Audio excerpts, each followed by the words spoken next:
Hello guys, for today's unboxing, magbubukas tayo ngayon ng Kevlar mid-range.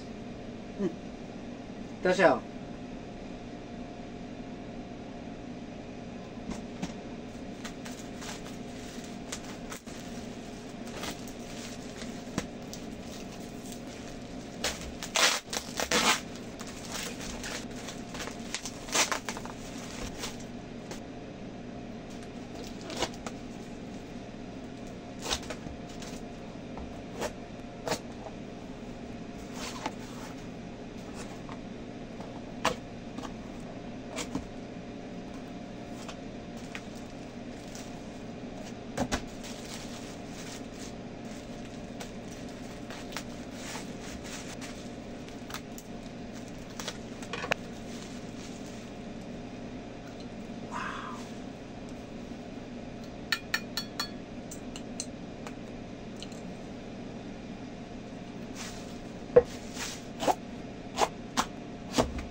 Ito na guys, review na natin matapos natin ma-unbox. Ito na guys.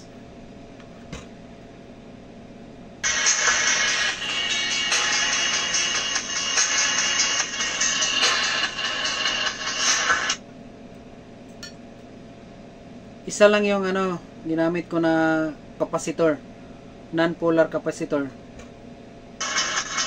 Isa lang. Pakinggan nyo.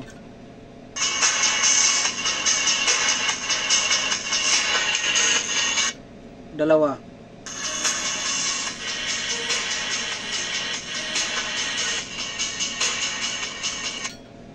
Try naman natin na walang capacitor. Hindi ko idadaan sa capacitor ha. Tingnan nyo.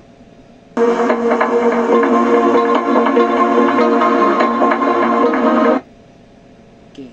Daan ko sa balik sa isang kapasitor.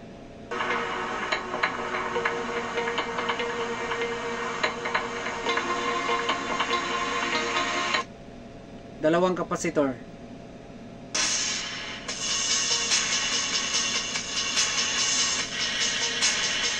Para na siyang tweaker, no? Okay. Try natin yung isa.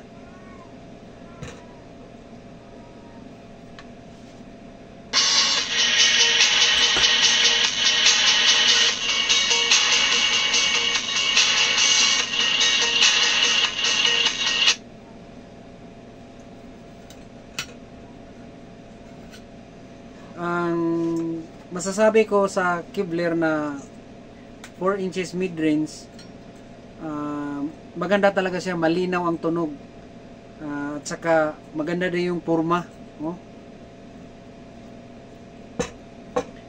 Tsaka pag gusto nyo ito, ilagay ko yung link sa comment section or ilagay ko yung link sa baba ng video kung gusto nyo to. Ito yung code. So sa sukat naman tayo. Review natin yung sukat. Akala ko talaga ito 4 inches na yung rim, kasama yung rim. Hindi pala kasama yung mas malaki pala. Tingnan nyo. 5 and 1/2 kasama yung rim. Okay. 5 and 1/2. Sobra pa nga, 5 and 5/8 I think. 5 and 5/8 kasama yung rim. Yung mismong speaker lang talaga is 4 and 1/4 or 4 and 3/8. Mga nasa 4 and 1/4 to 4 and 3/8. Ganyan kalaki. 4 inches ang tawag nila dito. Laki pala, akala ko 4 inches lang talaga.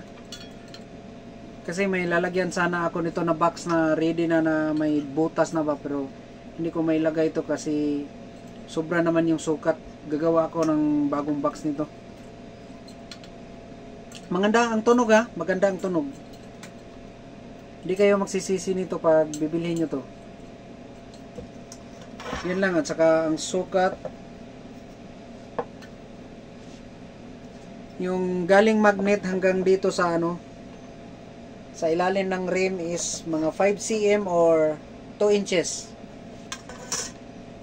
Yung magnet niya, yung laki ng magnet is 2 1/7/8 ang diameter ng magnet. Ang kapal is mga 3/4 to 7/8 kasama yung metal.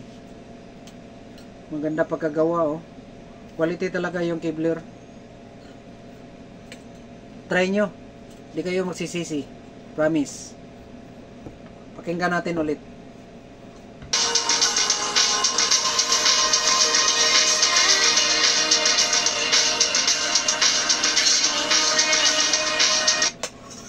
Maganda to pang video key.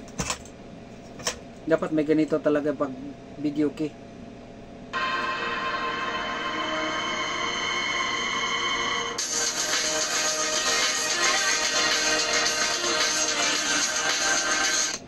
Okay guys, kung may mga katanungan lang, paki-comment na lang sa baba. Salamat.